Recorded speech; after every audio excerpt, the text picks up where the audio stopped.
కాళేశ్వరం అంటే కూలేశ్వరం అని గతంలో అనేక మార్లు రేవంత్ రెడ్డి కాంగ్రెస్ ప్రభుత్వం కామెంట్ చేసింది. 1,00,000 కోట్లు దోచుకున్నారని కేసీఆర్ మీద కామెంట్ చేశారు. సో అటువంటి కాళేశ్వరం మళ్ళీ రిపేర్ చేయబోతా ఉన్నారు. ఆ రిపేర్ పేరుతో కాంట్రాక్టర్ మెగాతో చేతులు కలిపి ఈ ప్రభుత్వం దోచుకోబోతుందని ఒక చర్చ కొంత జరుగుతూ ఉంది. సో ఇందులో వాస్తవం ఎంత ఉంది, అవాస్తవం ఎంత ఉంటుంది? ఒకటే, కాళేశ్వరం రిపేర్ ఎప్పుడో చేయాల్సి ఉండేది. కాళేశ్వరం మీద ఏమన్నా పొరపాటు జరిగితే విచారణ ఆదేశించిండ్రు, రిటైర్డ్ జడ్జి వచ్చిండు, విచారణ చేసిండు, దాన్ని సిబిఐకి అప్పచెప్పిండ్రు. మరి సిబిఐకి మొత్తం అప్పచెప్పినరా, సగం అప్పచెప్పినరా? మరి వాళ్ళేమన్నారు, వీళ్ళేమన్నారు? అది తేలాల్సిన అవసరం ఉన్నది. కాళేశ్వరం ప్రాజెక్టు 1,00,000 కోట్ల ఎస్టిమేటే కాదు కదా, 1,00,000 కోట్ల అవినీతి ఎట్లయితుంది? ఓకే, ఎస్టిమేషను 1,00,000 కోట్లకు లేదు కదా. లేనప్పుడు 1,00,000 కోట్లు ఎట్లా పోతాయి? ఇప్పుడు ఆరోపణ చేసేటప్పుడు అబద్ధం ఆడినా అతికితట్టు ఉండాలి. ఓకే, అబద్ధం ఆడినా అతికితట్టు ఉండాలి.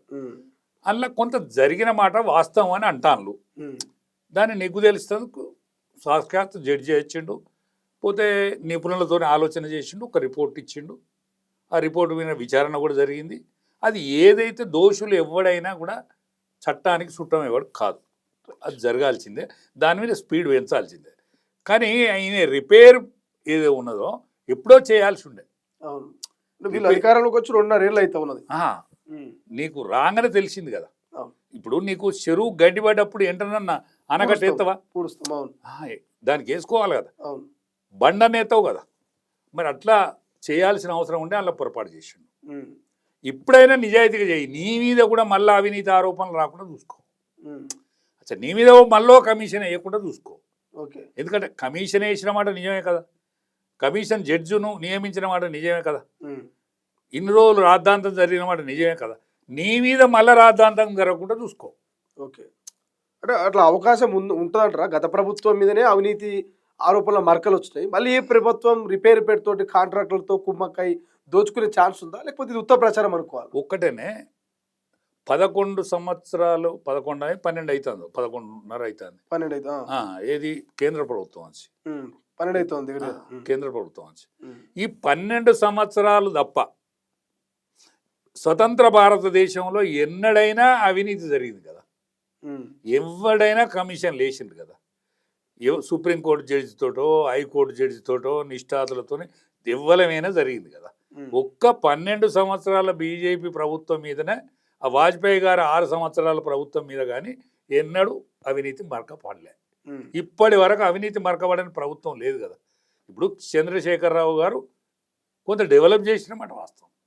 కరెంటు అప్పుడప్పుడు వచ్చే కరెంటును ఎప్పటికీ వచ్చే కరెంటు చేసిండు.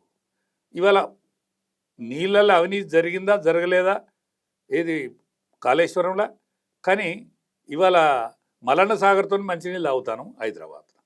ఇటువంటి ఇత్యాది పనులు చేసిండు కదా. ఇప్పుడు నల్లాలు సిద్దిపేట కెనాళ్ళు ఉండే ఇంటింటికి, అటువంటిది ప్రతి తెలంగాణలో ప్రతి ఇంటికి నల్ల ఉన్నది కదా.